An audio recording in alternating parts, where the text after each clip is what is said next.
Okay, I have 10:29, so I think we're going to move through here. In case some of you did not hear, please type your name, your company, your email, and your phone number in the chat so we can get back with you if you have any questions.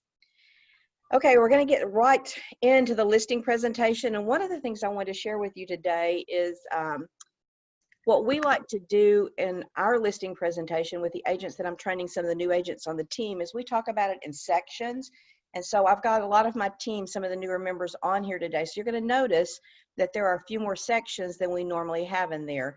And part of that is because of COVID-19 and what's happening around us. So we've added safety to that. And I've got marketing information, and then we've got marketing in a separate one. So one of the things I suggest to them is that they learn these different sections so that they can sort of think themselves through a listing presentation. So if you're caught out and you don't have your phone, or you can do it, once you get a listing presentation, guys, you can do it on your phone, you can do it on your iPad, you can do it wherever with that. So these sections we've got, first one, we are going to talk about connecting. Love you. Love you too. I'm going to ask everybody to please mute their phones when they come on here so we can do that. I've got everybody raised up in here so that I can't see really who's on here. So if you are, unless you want to talk or something, and I won't be able to see you because I've got the full screen so I can teach through this. So the first one is connect. We're going to talk about connecting with the people that you're with, the motivation and expectations. The second one we're going to go over is safety. And that's really a new one that we've just added to our listing presentation. And I think it's for us and it's for the clients that we're going to be talking to out there. They need to understand that we value what their safety is. Market information, price, marketing, and then our value we're going to talk about when you're putting these things together. So the first one is connect, the goal. So with doing the connection, you want to talk to them. Generally, what I like to do is I'll start out in this listing presentation and point out my information, because you're going to either take this to them ahead or you're going to give it to them on a card or something. So let them know that you're always available. So right now you don't have the listing, so you want them to know that you are available. And then on the right hand of my presentation, I like to take a picture of their home, and either that or you can put another picture of a listing that you've done prior to this, or one that you're considering doing. One of the companies that we use, and a lot of the photographers today will enhance photos. So you can see that this one is enhanced. The skies is red, and a lot of times they'll turn the lights on. I have found that when you use or take a photo of someone's house and you put it here, first thing you do is this helps connect. Oh my gosh, that's my house. We've even gone to the county records and pulled it off there when there was no house that we didn't have time to get to the picture. So putting something on here that says to them that you care, this is their home, and what they're going to do starts the conversation. So here you talk about their home, or you talk about enhanced photos. I also talk a little bit later in the listing presentation about enhanced photos and our marketing. All right. Well, look what I just did. Who would know that you would do this? All right, let me go back in here and pull it back in. Sorry, guys. Hi, I can see all of you now. Welcome. Let me pull that listing presentation back in because it pulled off the screen for me. Let's see.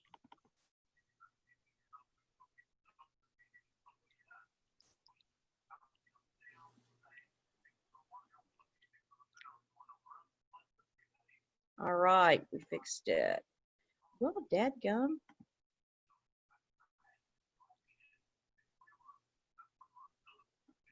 There we go. I can't see down there. I've got that thing. So the first thing we're going to talk about is our goal: to sell your home in the least amount of time, making the most money and the least amount of stress. So guys, if you don't learn anything from this, memorize that little saying, because what they want to know, what they're most interested in, is how much money are they going to make. So our goal for you today is to sell your home in the least amount of time, making you the most money with the least amount of stress. We're going to talk about 3 important issues. The first one is your motivation to sell the home. The second one is going to be the price that we set on your home. And the third one is marketing your home. And it's real important that you say the price that we set. because you want them to feel like they're involved in what you're doing. The next thing you're going to talk about is, where do you plan on move? This is their motivation. Where are they going? So how soon do you have to be there? Have you considered what the net proceeds and what would be necessary for you to make from the sale of your home? And then the fourth thing is, do you know the principal balance of your mortgage? If you look to the right hand of this slide, there's an estimated seller's closing cost over there. I don't generally go over this at this time, but I pointed out to them as we get into, and in our next session, we're going to go over the seller's closing cost. I'm going to tell you what we do and how we do this. And I would say to you, never ever go to a listing appointment without an estimated seller's closing cost. One of the most important things that you're going to talk to them about is how much money are they going to make when they sell this home. So you're going to point out to them that as you get into this and you go over the CMA, you want them to make sure they understand, and together we are going to decide what you're going to net from this home. Make sure that it's okay. Then also you want to talk to them here about, do you know the principal balance of your mortgage?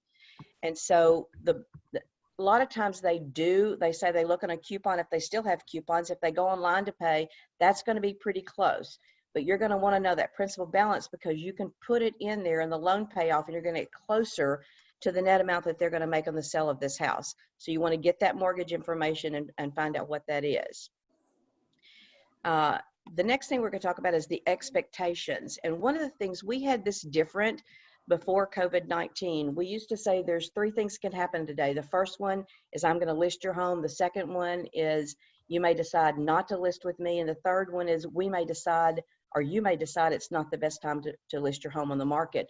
I sort of took that out, or I did take that, sort of took it out. I took it out because I think there's a lot of hesitancy because of what's happening. We're in a health crisis. So we softened that a little to say, today, after considering the market conditions, safety for you and your family, your home valuations, and your marketing strategy. So we're going to consider all those different things today. You will decide to list your property with us. You may decide, or we may decide, under the current market conditions and your motivation, it may not be the best time to list your home. Either way, we will work in your best interest to get your property sold and to help you prepare for the listing in the near future. So you're not taking yourself out of the situation, but you're letting them understand that you know that right now there are safety risks and you're going to watch out for them and those safety risks. So the next thing we're going to talk about in this deal, remember the first one, we're connecting. So all of these things have had to do with connection. The next thing is safety during the shift.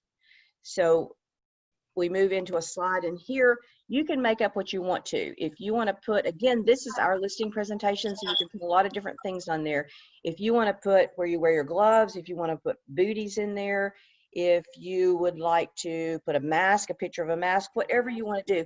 Here is where you're going to talk about safety that you're going to do. So are you going to put those things in the house, every home that you list, or are you going to have them available for someone, for the buyer's agent, for the buyers that they bring through? Are you going to ask the buyer to make sure that their buyers, that the buyer's agents wear a mask and that they have gloves? Are you going to turn all the lights on? Are you going to ask them not to touch the light switches and not to touch the doors, that you've got the lights turned on, you've got the doors open? Whatever you're going to do, the precautions that you're going to do, the safety that you're going to take with your buyers to protect the sellers, this is what you're going to talk to about this point. And then we have another slide that goes into a little bit more detail, and I broke it down in different categories. So in-person showings are still available. So we want them to know that we can still show houses to somebody, that we're there. Everything is not done electronically. We're into a lot of the vertical situations. And you know, if you remember on the video, I said, I think we're in reset. I've had a lot of people on different mentors, different coaches, a lot of webinars and podcasts that I've listened to, and they've said that May looks like it is the new January. And so if you don't know what January is, if you hadn't been in the real estate industry for a long time, January is where you buckle down. If you hadn't been working October, November, December, January could be a little bit scary in there. January usually slows down a little bit, but it's where you go to work. It's where you put everything in, because it's going to affect the rest of the year. You're putting everything in. So May is your new January right now. Whatever you've been doing, think about that. Right now is the time to go back to work. If you've not been pivoting, because pivot is one of the words that we've heard over and over and over from every industry out there, let's pivot. So we've been, the ones of you that have been pivoting, you've been continuously doing the virtual showings, you've been out there, some wearing the mask, doing the different things, then you're still in the market. If you've not been doing that, now is the time to get back in there and start doing those things. So in-person showings are still available. Buyers and sellers are taking necessary sanitizing precautions. So we go back to what we just told them. Some are wearing masks. We're asking that any buyer's agent that brings someone through your house, that they wear a mask, they wear gloves, and a lot of agents are asking them to wear booties. I've heard different reflections on that. So whatever you feel like that you're going to do is what you need to present to the sellers. And then the second thing is you can electronically sign all documents from the comfort of your home. We should have already been able to do electronic signatures everywhere. So this is really not a step for us. Thank goodness a lot of us, most of us are already in that digital market. So we know how to do all these things. So you can convince them that we're not going to have to be there to sign these things. And then buyer precautions. We're limiting the number of people and buyers agents are being screened and given safety instructions. Just as we've already talked about, I wouldn't have 2 or 3 buyers going through at the same time. Most of the time, that's not a problem.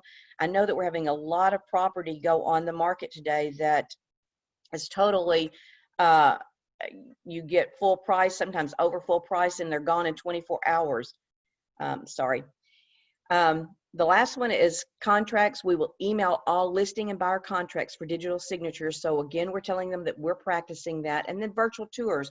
We'll talk about this a little bit later on in here, but we do have virtual tour appointments and they're available if you feel more comfortable meeting virtually. So that's talking about the listing presentation. When you're in there, if they want to meet with you afterwards, they want to talk with you about something that's going on. So you're going to meet with them again. If you're not familiar with Zoom, I'd practice with someone and get familiar with Zoom so that you can use that with your clients as you talk to them, because a lot of people are moving more to that. I know on our team, we've had several people that have done FaceTime. We've had some out-of-state clients that have want to look at property. They've called and they've told us what they're looking for. We've narrowed it down for them on Zoom. And then what you do is you go in there and go to the home, show it to them on FaceTime. They get to see it. And we've had agents out there that are writing offers without them even seeing the property. So it's getting more and more important that we learn how to use this digital market today. So we're talking about shift and explain our market. I feel like today that the agents that know something about what's happening in the market are going to have the confidence of the clients that are out there. So you need to be knowledgeable and need to have some of this in your listing presentation so that when you send it out to them before you do the Zoom meeting with them, so that they can walk through this with you, that they know that you're up on what's happening in the market. Another thing that I want to share with you, and we're going to talk about some of these numbers because I promise that's happening out there, but in a shift, the best agents make the most money. I have been through several shifts. It's not a time to be afraid and to think the sky's falling, because it's not. And especially in the kind of shift that we're in today, we're in a health crisis, not a home crisis. If you look back in the early 2000s, and we're going to talk about some numbers with that, but if you look back during that time, the houses were losing their value. People were foreclosing on them. Things were so much different than they are today. So let's look at some of those numbers and see what's happening even today. Market appreciation. Now, I subscribe to a company called Keeping Current Matters. If you would like to subscribe to them, they're keeping everything up to date, and it'll make you knowledgeable if you want to talk to the clients about numbers and things that are happening out there in the world today. And I really believe that they're interested. When you want to do a market update, or I had a suggestion today on a podcast that I was listening to, and they said, I challenge you to take your database, or at least take some people in your database. He said, take everyone in your database. And he said, email them and just ask them if they would be interested in having a short Zoom meeting with you so you could give them updates on the market. Listen to the things that you're going to talk about. So get on one-on-one. These are the people that you've already sold to. These are the people that are your centers of influence. These are people that are your leads that you're talking to. Send them out there, because people want to know what's happening in our market today. So market appreciation, if you look back the time I was talking about a few minutes ago, 6 years leading up to that housing crash that we had in 2008 and 9.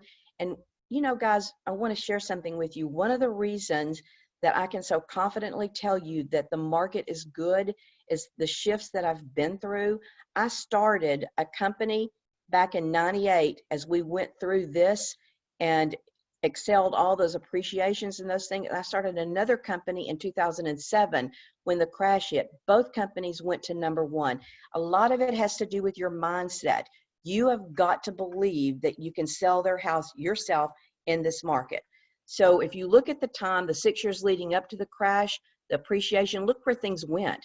I mean, it was everyone's home. They were buying them and they were appreciating huge appreciations. And then after that crash in 2007, 8, 9, up to about 2013 or so in there. And then in 2014, look at market appreciations. We've started to go up, and we still aren't down below where we were in 2014 and 2019. Now, I'm going to give you some up-to-date numbers through April in just a few minutes, but this market appreciation is something that's really, really important, and it's going to play into the fact that today there are more people with equity, lots of equity in their home, and I'm going to give you those numbers, something that it's going to help you as you're deciding where you are and who you want to market to.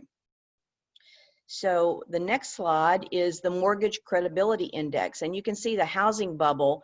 So, whoops, got my touch screen here, fingers happy here. So in 2004, if you look over here, the housing bubble, 868. And, you know, this was the credits, the people that could get credit. Look at that housing bubble. And it meant that anyone could get it. They had what they called then a legal eye. And you could just say how much money you made and they took your word for it. And if you remember, the mortgage companies were the reason, the mortgage credit and mortgage debt was one of the big reasons that crash hit us so hard at that point.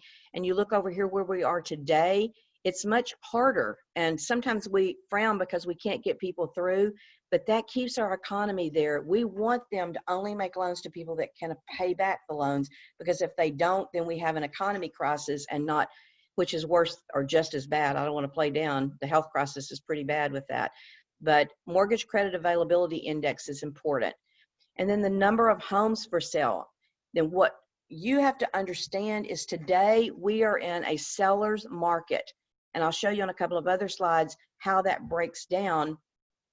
But anytime you've got an absorption rate or you've got an inventory of homes that's over 7 months available, you're in a buyer's market. So if you've got more than 7 months, if you've got less than 6 months availability, then you're in, and this availability, you're going to be in a buyer's market and houses for 500 to a million, and you can be in a seller's market for 1 to 150. So you can break this down in a lot of different ways, but we are in a seller's market pretty much across the board.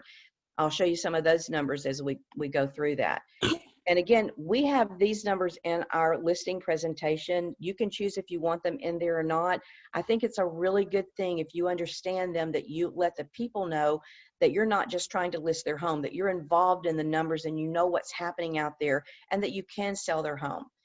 Home equity cashed out. If you look back, there was $824 billion cashed out back during the last housing crisis and right before that. Now there's 232, a whole lot different cash out on equities. And I can show you the equity that's in the homes. Look at this. They've done research, and this was John Burns Consulting Company that did this. If you want to look this up, and the percentage of homeowners with equity in 2020. And I thought this was really interesting. So you've got in the blue over here, 42.1% in that dark blue have 100%. They own their house outright. I mean, that's a lot of people out there. And then the other breaks down in there so that you can see what was the difference in it. I'm going to go back just a second. I thought I had another slide in there, and I must not have put it in there. But if you look, the different colors here, 10% equity in their home is 7.3, 11 to 20 is 6.1. So actually, if you look at the two blues that's in there, the 100% and the 60 to 99%, you've got about 58% of the people out there that have about 50% equity in their home. Do you think that you could sell them a home? Are they going to be thinking different about right now? And, you know, what are some reasons that you could do that? Interest rates are lower than they've ever been. Sometimes people have outgrown their home and they need to get a bigger one. great time to buy. A lot of times there are people that are they're empty nesters and they're going to settle back, or their parents are moving in with them. Ask these questions, find out where they are, because most of the time today, with this many people with equity, there's still a lot of buyers out there and sellers. So when you talk to them, the next section is pricing your property.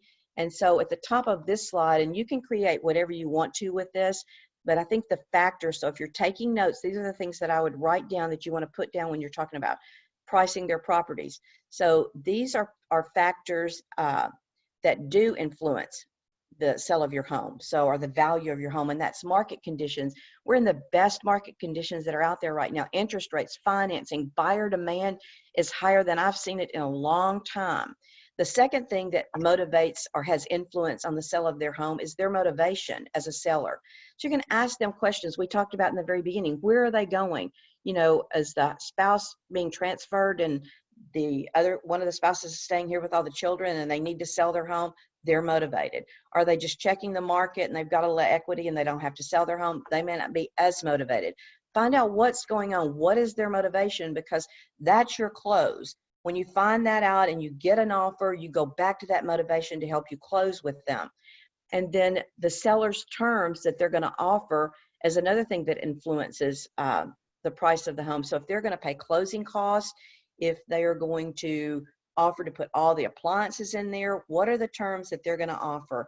Then property features, structural integrity, architectural style, and floor plan. This does make a difference. And you guys know that if you've got a 1,500 square foot house on the lake, boat dock, and has all the amenities as the same 1,500 square foot house that's in a subdivision with no lake, no boat, no anything, you're not going to get the same price per square foot for the house that's in a subdivision as you get for one out there on the lake or on a golf course. Or if you're in a neighborhood that's got all 3-bedroom, 2 baths, and all of them are split bedrooms, and you've got the one listed that is not split bedroom, doesn't mean that it might not sell for that. Just means that there are probably more people looking for the split 3-2 than they are for the 3 on one side. Another example could be 2-story homes. If all the bedrooms are upstairs and there's no bedrooms downstairs, and you've got most of the 2-story homes that have at least 1 or 2 bedrooms downstairs and 2 bedrooms upstairs, or one, the master downstairs and the kids upstairs. If all of them are upstairs, doesn't mean there's not someone out there that would want to buy that. But structural integrity, the architect, the floor plan on that one would be maybe a little bit harder to sell. These are things you want to talk to people about in the very beginning. If you don't, you're going to have a problem when you go back with the contract and go, well, you never told me that because all my bedrooms were upstairs that we could have a problem with that. The other thing that's going to make a difference is the comparable properties. And we know that. So when we talk about comparable properties, we're going to talk about the actives. These are the ones that are current on the market. The actives are going to be your competition. That's what you tell the sellers. Anything that's active out there is your competition. And anything that's sold, that's the recent sales. That's what the appraisers are going to use. They need some sold properties. Now, I have in the past had appraisers use currents, not very often, so don't count on that.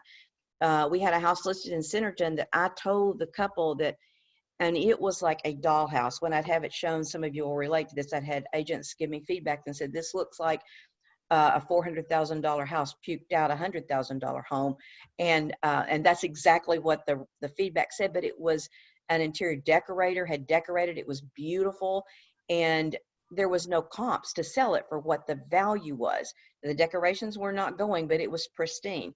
So we priced it at the top, and I felt like we were going to have to lower the property. Again, your transparency is so important to them. We got full price offer. So my transparency, I went back to them and said, guys, we've got an offer.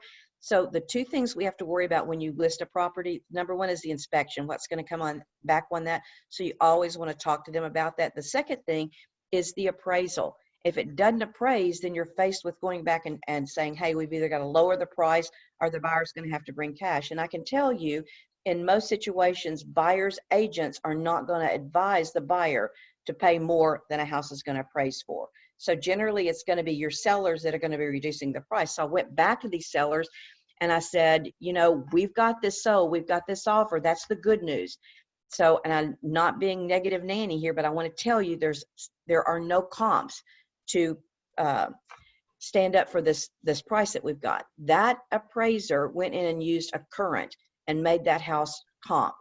And I couldn't believe it. You know, I like we said, we thought it was an answer to prayer at that point. So you don't ever know.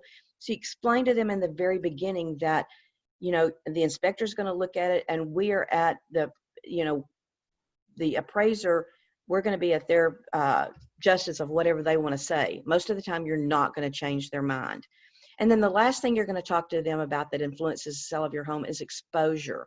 So this would be marketing, ease of showing. So you've got a lot of people that go, hey, I need 24 hours. I've got kids. Those houses are not going to, that's going to influence the sale of their home. You've got people, this is still, whether we like it or not, and whether we understand it or not, with COVID-19, there's still a lot of people relocating and coming in that still need houses.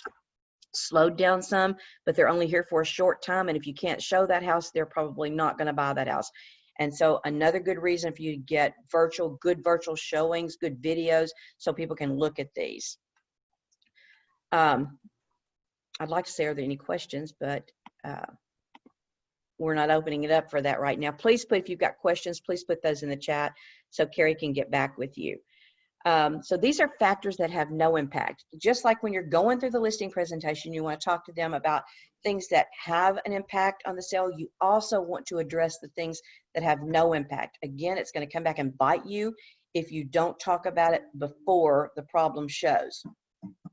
So what they paid for it has no impact on the current value of the home. So they can say, hey, back in 2010, I paid X amount for this house, and I should have this much equity in it.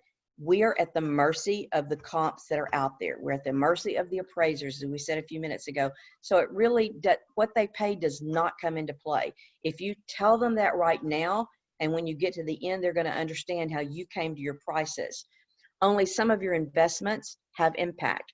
A lot of people think that by changing the carpet, painting, those kind of things, those have impact, but they're emotional impact. The appraiser is going to look for, did they remodel the bathroom? Does it have granite? The kitchens, landscaping. Those are the things that are going to make a big difference. If they change the flooring from carpet to hardwood, they're going to give them, that's going to have some impact on it.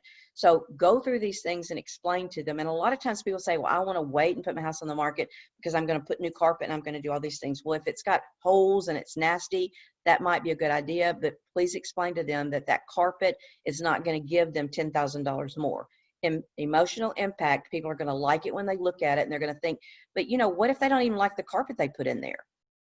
And I'd rather see clean carpet in there than carpet allowance. I know some of you are probably thinking that, why don't we just give them a carpet allowance? Because dealing with that at the end is a little bit harder.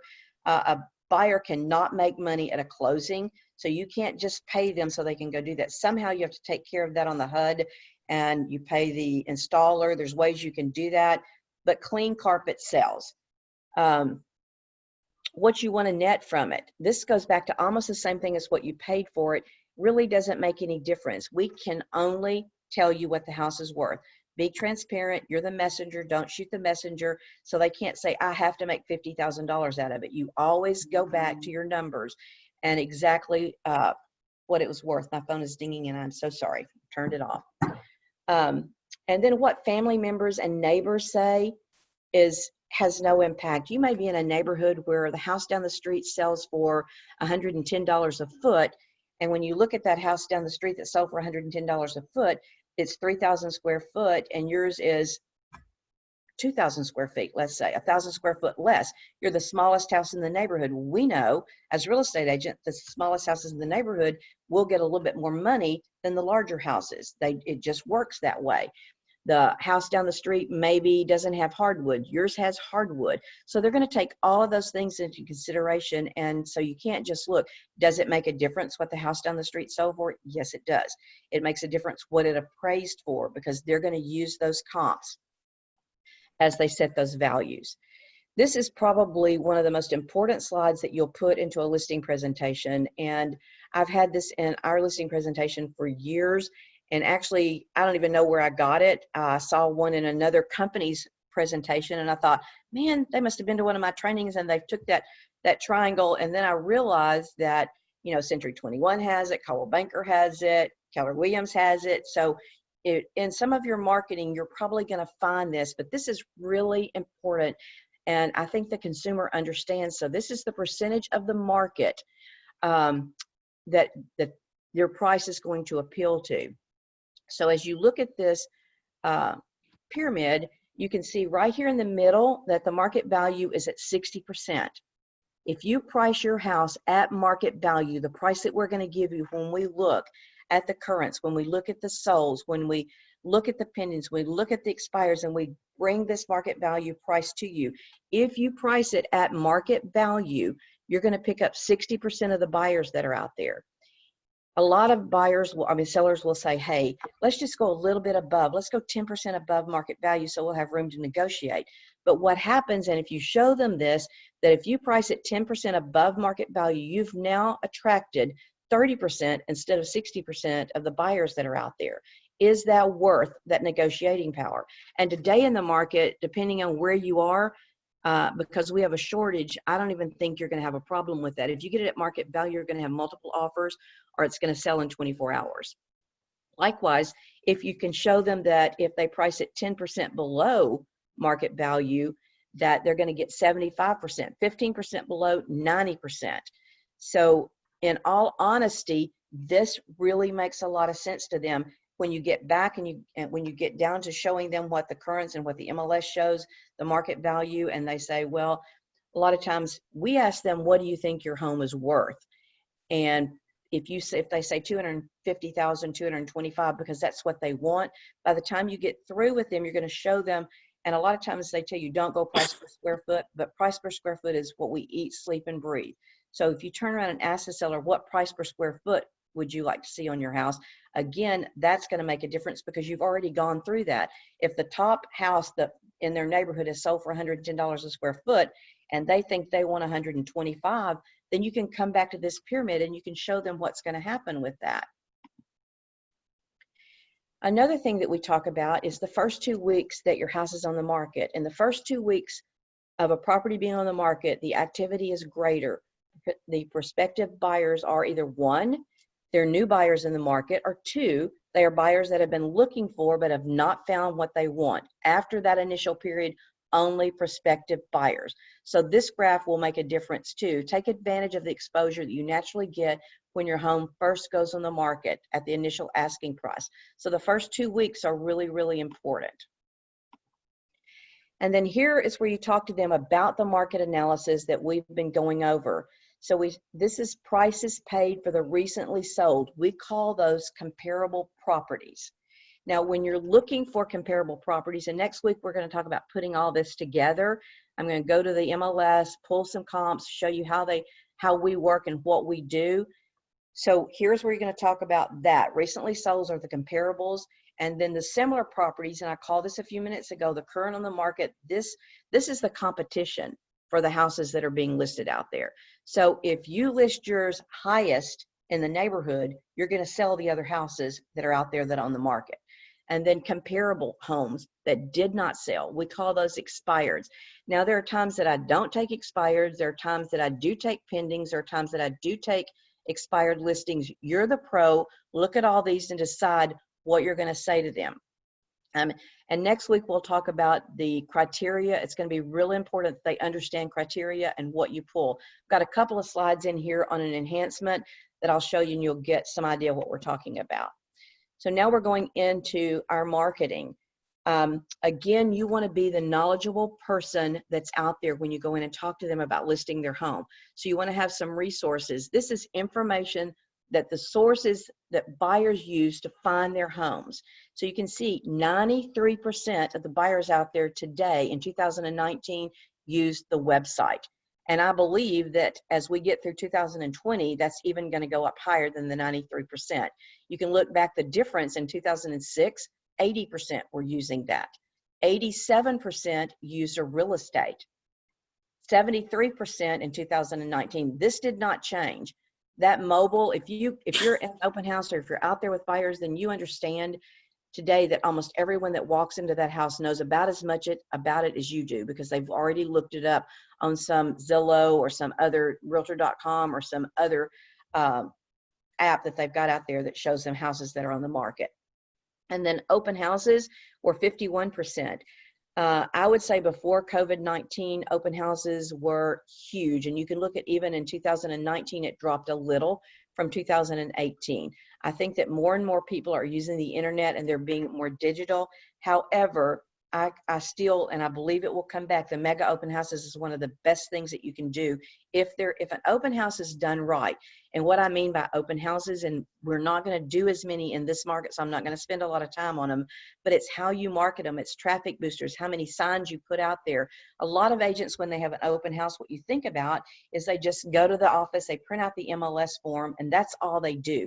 And they put a sign in the yard that says open houses, and they go, oh, no one showed up. But the agent that takes the time to market it, set up an event, put yourself out there, do a video before, put it on social media, and put 15, 20, and some of the videos that I've looked at on training for open houses, they put 100, and I think a lot. I don't think our team has ever put 100. We've put 25 or 30 out there before. It makes a huge, huge difference. Also, you're going to go look and see where you're going to place the signs. So if you're still doing open houses and you want information on mega open houses, let me know, because it will make a difference on the people that you have, even in this situation. Then if you look at yard signs, and we're going to show you that yard signs are not even going to be as much today. Yard signs was like 39%. On online video sites, I think that's going to continue to go up this year. It went down a little bit in 2019. But look at print newspaper, 11%. That has gone down drastically. It's still going to continue to go down. If you look on down, a lot of the other criteria, you get down to less than 1%. So print advertising is not where you want to put the market. One of the reasons you want to show a slide like this, at least the 2019, and you get these things from NAR. NAR has all these statistics. So if you go in there, you can pay for it, or a lot of it's free to the buyers and sellers home buyer profile that's in NAR. So a lot of these statistics come from there. Less than 1% in a lot of your print and newspaper. So what you want to tell the sellers is that I want to put my marketing money where it's going to do the best for you, and we're going to get your home sold. All right. The next slide is actually the slide that we talked to them about, which is a little bit different than the first one. The first one was where they found the source that they found their house. This is where buyers, was where they looked for the house. This is where they found the house that they purchased on this one. So in 2019, 52% of the people found the home that they purchased on the internet. How many of y'all are having people say, hey, I want to look at this house, I want to look at this house, and they're sending you the house before you actually send them some that you want to show them? 52% of the people found the house that they purchased last year on the internet. 29 used a real estate agent. And again, what I said here, as far as found the house, it dropped down to 6% with yard signs, relative or neighbor 6. And this is where it drops down to less than 1% on newspaper advertising. That's not where they found their house. There are still companies out there that put their open houses, they advertise in the newspaper. I understand that that's a perception that gets it out there to the public. I believe that the digital, the internet has taken over that, and that you need to let the sellers, as a matter of fact, we don't advertise, our team, we don't advertise in the newspaper. And I have nothing against them. I've got a lot of friends that have worked for the newspaper, but we tell the people that at the very beginning. This is why we don't do that. We want to put our marketing money where it's going to come back and make you the most money. You're going to have the biggest return. This is what our marketing page looks like. Now, a lot of you probably have a listing presentation that you've got different pages for these, and that's okay. I just put everything on one page so that our team can walk through the marketing strategy that we have and one scenario up there. So what we do on ours is we walk through one box at a time. We talk about showing time and how we're set up with them, and that an agent from another company is going to call showing time and they're going to make an appointment. Here's where we explain to them that they need to be ready at any time to show that house, because they're showing time. I've been showing houses before, and they'll send a message back to me that I was declined. Well, first I think, well, why was I declined? What happened? Was it off the market? This was not a good time? Just decline doesn't make any it doesn't make a whole lot of sense. So explain to them that that may happen, but they need to be ready. And if they can't, you need to know why they can't, so you can get back in touch with that agent that wanted to show that property and get them in there at another time and explain to them what happened. So even though you've got showing time that's setting those appointments for you, still stay involved. When you get that notification that it was declined, figure out why and get back with that agent. And then if you're with Keller Williams, some of you on here are not with Keller Williams, but we have a thing that's called Skip the Fees, and that's with Keller Mortgage, and they don't charge. So if you're not with Keller Williams, I will tell you, if you sell a Keller Williams home and your buyer, and you ask them to pay the closing cost, then what will happen is if it is listed with Keller Williams and they are with Keller Mortgage, then they'll skip the closing cost. So the seller can save some money that way if a buyer will use them. And because the home is listed with Keller Williams, you can use that. If you are with Keller Williams, then you have that option. If you get a contract out there, that you can skip the fees, even if your home, if they are not listed, the buyers are not listed and they're using another one. If they'll change and get qualified with Keller Mortgage, then they can skip the fees too. The second thing toward the center on there, the third thing that I've got is we show a video of what we do as far as virtual open houses. So you're going to want something on there so you can demonstrate what you do with that. And then we use the QR code. A QR code is tied to our app. So if you don't have an app at your company, then you could do something like QR Stuff is where I use to make QR codes, and you can have them scan that and it can take them anywhere you want it to take them. You can say, if you scan this, then it's going to give you a market analysis. If you scan this, it's going to give you, you can win a prize. So whatever you use that for, scan that and you'll get all of my information. Anytime you're using a flyer, that's again print marketing, that's not going to get you a whole lot. Digitally, you want to get them back into your website. You want to get them back so you can get them in your CRM, get them in your database, and you can start setting up campaigns for them. So you can use this to get their phone number. You can use this to give them an online option that they can go to, the MLS, whatever. You can embed that in there so when they scan it, it's going to take them directly to something digitally that's going to let you know that they're there. Used to, when you use QR codes, and a lot of people go, well, people aren't going to understand that, you had to have a QR code scanner. You don't have to have that anymore if you have an iPhone, and I'm not sure about Androids, but iPhones, you just open the camera and it scans and it takes you right to where you want them to go. So you can explain that. And then I changed, we had mega open houses, and we talked about that with our sellers. We still talk about open houses, but I'm centering more with the team on virtual open houses.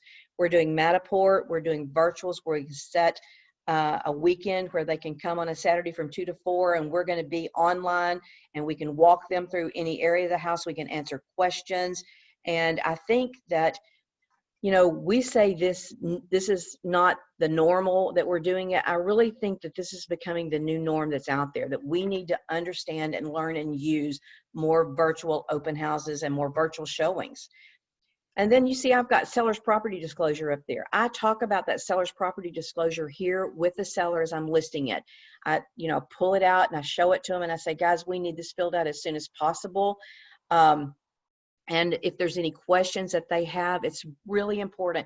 So many times, as we're at a lot of the lower ends, we're getting properties that we're getting offers on like less than 24 hours as soon as it hits the market, because they're set up.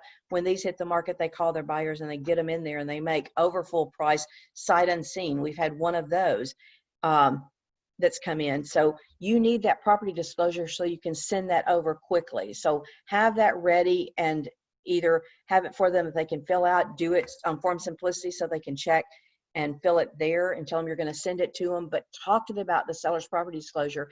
Another thing that I ask the agents on my team to talk about on seller's property disclosure is that if you've had a problem in here, and some sellers say, well, we had mold and we had a moisture issue and it's fixed and there's no problem since, and we're not going to put that on there. That's not acceptable. The best thing you can do is have them put that on there and no problem since. You're not going to have people that won't buy that house if that problem is fixed. You know, if they had mold, then they're probably going to want some kind of mold test to show that there's no mold in there. I would tell the sellers, if they don't have one, to get one. But if there's been a problem, you're better off to disclose it. Arkansas is a non-disclosure state, which means that if a seller sells it, they don't have to disclose it. But as a real estate agent, you work under a different set of laws. And if you know it, you know there was mold in there and you sell that house and you don't tell somebody, you are liable for that. So talk to them about it as you're listing that property. And there is no listing that's worth losing your license over. So get that out in the open, be transparent, and tell them what has to happen. And then rapid response is something that I think is really important. Speed to lead today is more important than it's ever been. So talk about that with your sellers as you're going through your listing presentation. Show them what you have to do. Do you have something set up that if somebody goes on your website, it will send you a text immediately and you call them within seconds and talk to them and ask them, are they looking for a house that's in this price range, da, da, da? Or do you wait and wait for them to call you? So talk about your rapid response. How do you do that? Do you get a text? Do you get an email? What system do you have it set up on? And then the next thing is social media. Where are you marketing this? This is so important today. Do you have an account on Facebook that's a Facebook page that you're putting information out there for sellers? Are you marketing your listings there? Are you marketing on your personal page? There was a time where people said, you know, keep your business and your social life, your personal Facebook page separate. I say market those listings that you've got. You know, we've got 400, 500, 600, maybe 700 people on Hagen Group on our page for our business. I've got almost 5,000 people in my personal. I want them to see those listings that we have. So one of the first places I post them, now I post a lot of personal things because people like to know who you are. Before they list with you, before they buy with you, they've got to know you, like you, and trust you. They get to know you, like you, and trust you by seeing you on Facebook. I had someone call me the other day, and it was off of Instagram. And they said, you know, I love what you're posting. I like what you're saying. And I think that you are a reputable real estate agent, and I want to buy a house.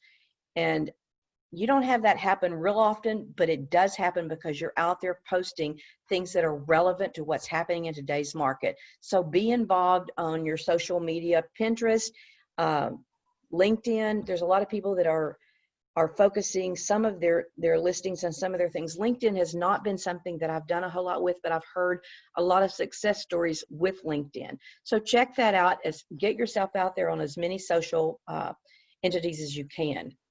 And then you want to post your website, your CRM where you are, hagenteam.com. We have that pointed to our website. It's where it picks up our leads, and we talk about that.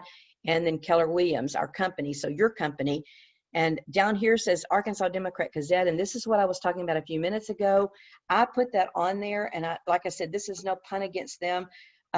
Because I've gotten a lot of things from people that work with Arkansas Democrat Gazette. However, I'm finding as you research the market that less than 1%, no percent of the people found the house that they purchased on print marketing. And so talk about that now, because if you don't, and they see one of these big companies put all these houses in there, open houses for sale, all this kind of stuff that they're still marketing there, they're going to want to know why you don't put theirs there. And it's going to be a negative instead of a positive. So if you market there, that's great. If you get something from that, then tell them what you get from there. But generally, nationwide statistics show, NAR statistics show that less than 1% comes from newspaper and print marketing. And that even goes for magazines that are out there. We have a lot of people calling us today wanting us to advertise in a magazine.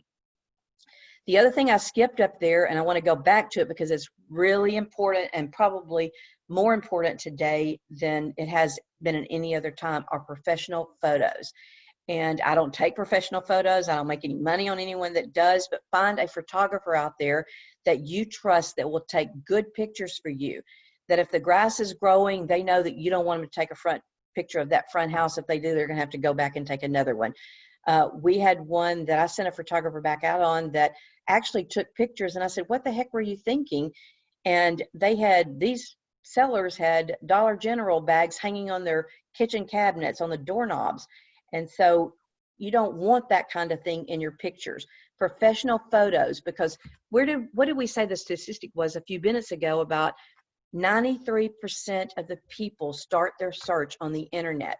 What is the first thing that you look at? You look at professional photos. And so if you've got really bad photos, what's going to happen? They're going to stop and move on to that next house. So your photos are really, really important. Video marketing today is more important than it's ever been. So if you hear anything today, get good photos on those listings. Okay, we talked a few minutes about open houses, and this is where I would go into our mega open houses. I've changed that so that now we talk about virtual open houses, the place that we're going to market those on social media. We're going to create a video. We're going to do a Matterport. We turn our videos, our professional photos into iMovies. We promote it that way. If you're not familiar with using some source like an iMovie, I would get familiar with that because you can do those for free. And then we do live Facebook posts. So tell these things, have them down so that your seller can see. Visual is better than just talking to them.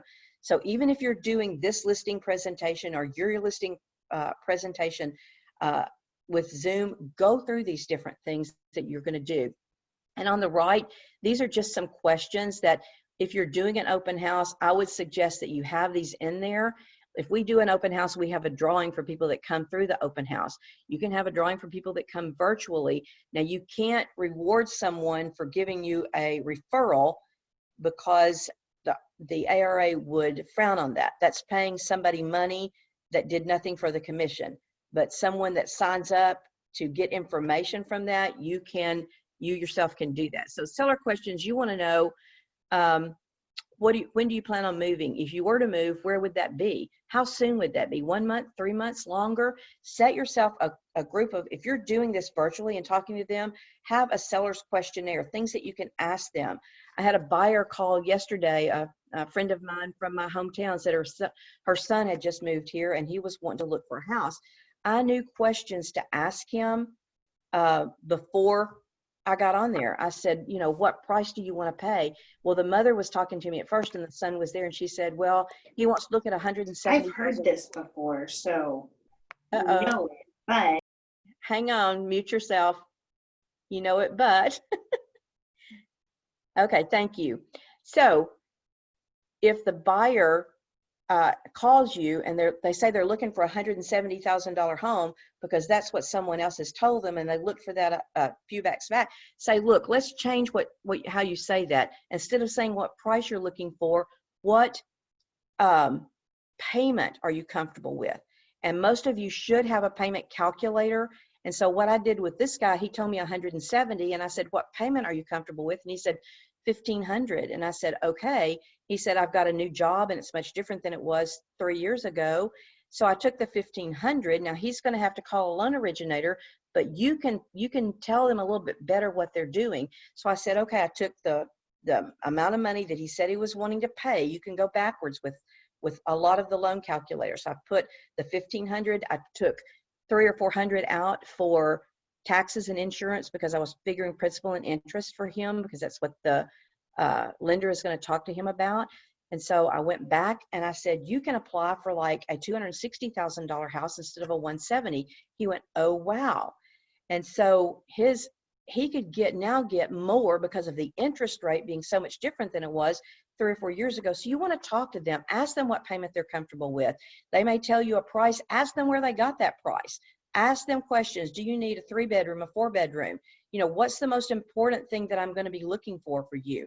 So these are the things that go into your open house questions that as you're walking through them. Virtual open houses, when a buyer calls you, these are things that you're going to tell the seller. The seller, you want to know what their motivation is the main thing in here. And when you're at an open house, what you're trying to do is to pick up clients. So you want to pick up sellers and you want to pick up buyers. Most agents keep in their minds that they're only going to pick up buyers at open houses. That's not true. You can pick up sellers too if you ask the right questions. So with virtual systems in place, you need some kind of cloud storage, and we'll talk about that again in another session. And then Zoom with buyers. If a buyer wants to go look at a house, go online at the MLS, Zoom in with them, share your site, and go look at houses that way and narrow some of them down. Some of them, I've drove up in front of houses before, and just the front of the house, the buyers will go, no way, I'm not going in there. You probably have done the same. Get a virtual buyer presentation. Again, we'll have that in the next meeting. So the last thing we're going to talk about today is our value. And on our slide, we go why list with Keller Williams Market Pro Realty, where we are, and the Hagen team. So here I introduce the staff that I have. If you have a staff, put the staff up there. If you work with one other person, put them up there. If you are the only person, then you might want to skip this and go on and talk about yourself. I introduce the team that's in there. This is our team members that are there. And then I talk about what the MLS is showing. Now you need to update this. This was through April 28th, but every month you need to put something different in here. So I talk about where we are and what company that we're at. So look and see where you are, and if you're number one in something, everybody can be number one at something. Then put that on here. Right now, the company that we're at with Keller Williams, then transactions, we're number one. Volume, we're number one. The average, we're number one. And the market share, we've got more market share than anyone else. So I love pointing this out. You know, use what you have a strength in. If your company has got more listings in a subdivision and you're working that subdivision, put that up there. Tell them where and what you have strength in. Something else I want to point out, if you're using the MLS here, so you can look here on this one, for instance, the list and the sold. And then if you look down at the next company, there's more listings, but there's less solds. So you want to look at where you are. If you're here, you want to go, hey, we listed more properties.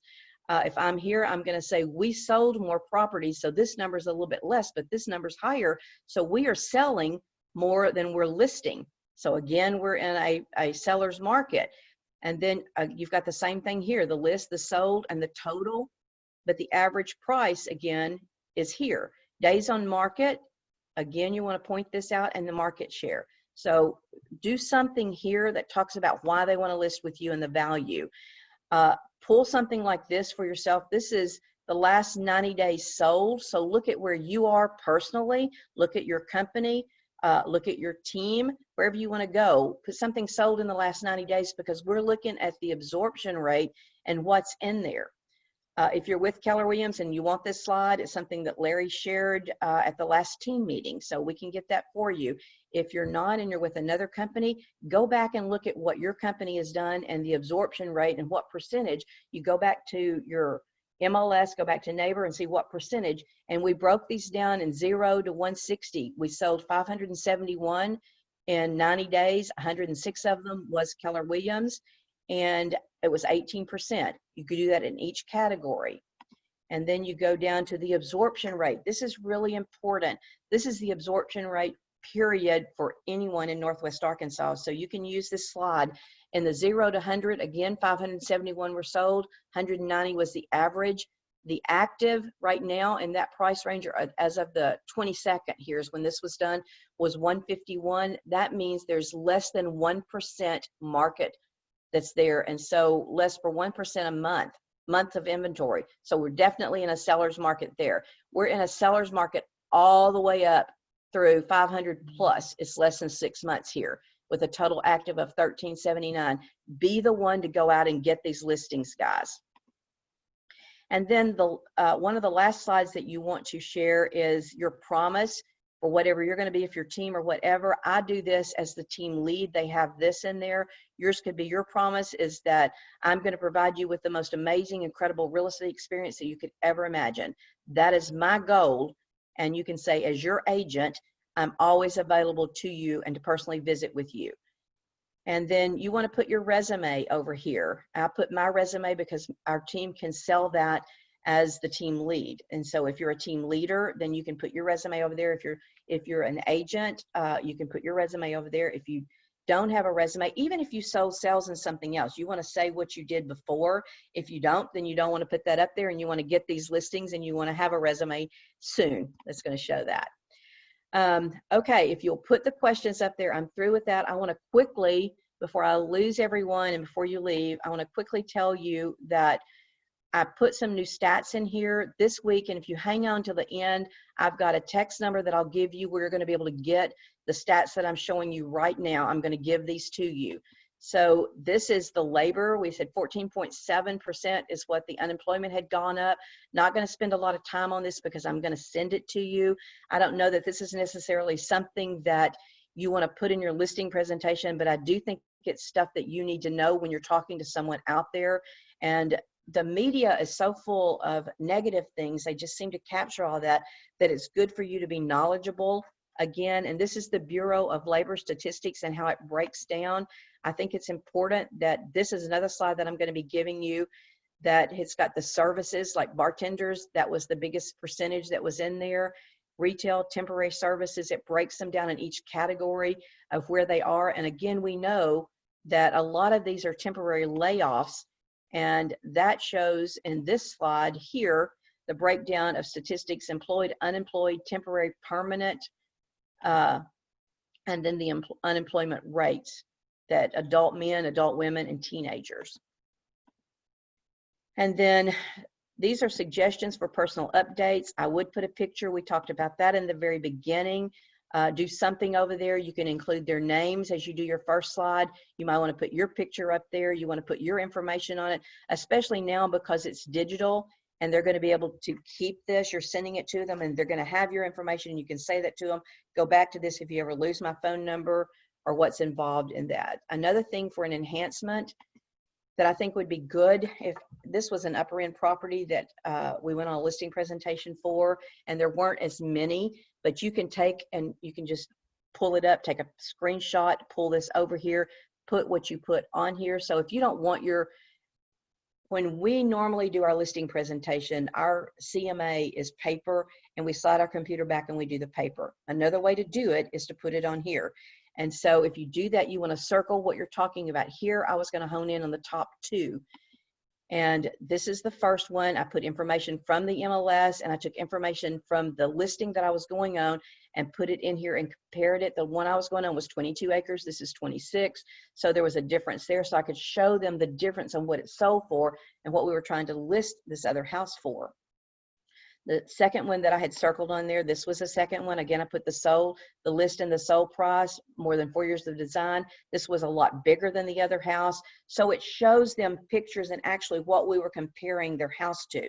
This makes it a little bit more personal, and they totally, totally understand where you're coming from. Again, this was one that was what I call a non-conforming property. So I actually took a picture of the map of where these houses were, that I was showing them the price range and what we're pulling from, so they could see that they're not right there in the neighborhood that where we're having to pull it from. Actually, when they call me, they said there's no comps, is what they had been told.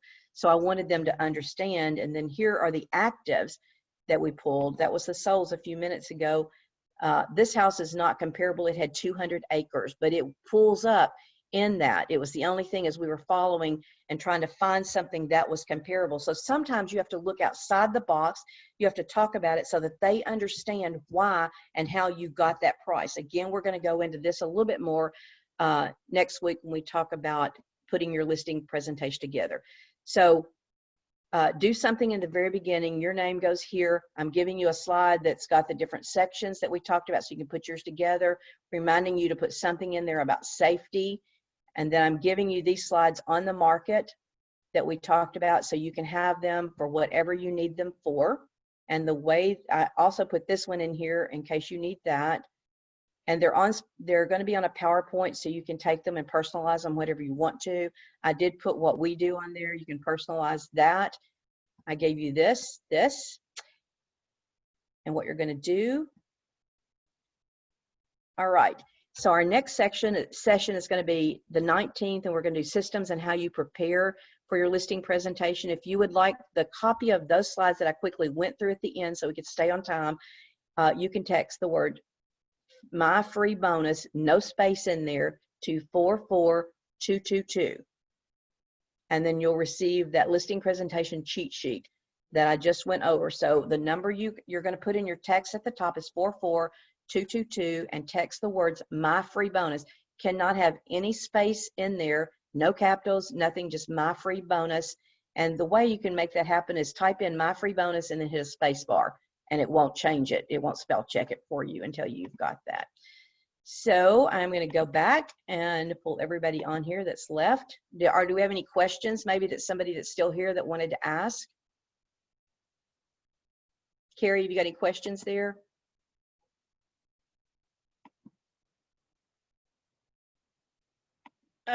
Yeah, Heather asked where she can find the stat sheets comparing the different brokers. The stat sheets comparing the different brokers. Okay, that would be on your MLS. You'll have to go into your rankings. Somebody else have a question? Just unmute yourself and ask it if you want to, and then we'll go through the other ones. Tanya, did you have a question? I heard you talking about, we've heard this, what do we do if? I think they got logged off and they were logging back on. And Oh. Have you got a question, guys? Yours? Can you hear us? Yes, I can hear you. I unmuted you. Ah! No, we've Okay. been having internet problems. Okay, sounds good. That somebody else said they were having them at the office. Anyone else have a question? Thank you so much for being here today. I really appreciate it. I hope you've got something out of this.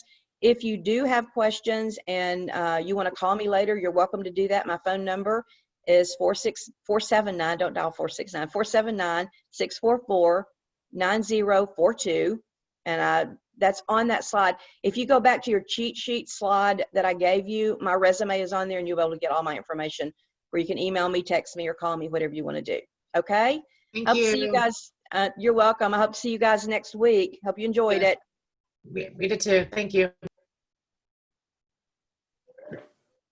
Thank you, Mr. Just put my thumb over it. That's-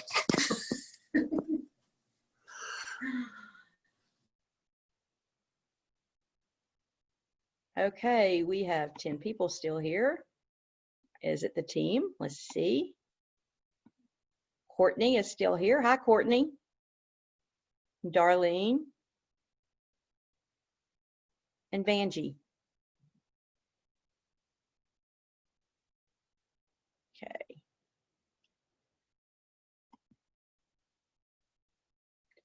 Okay, guys. Did you learn something?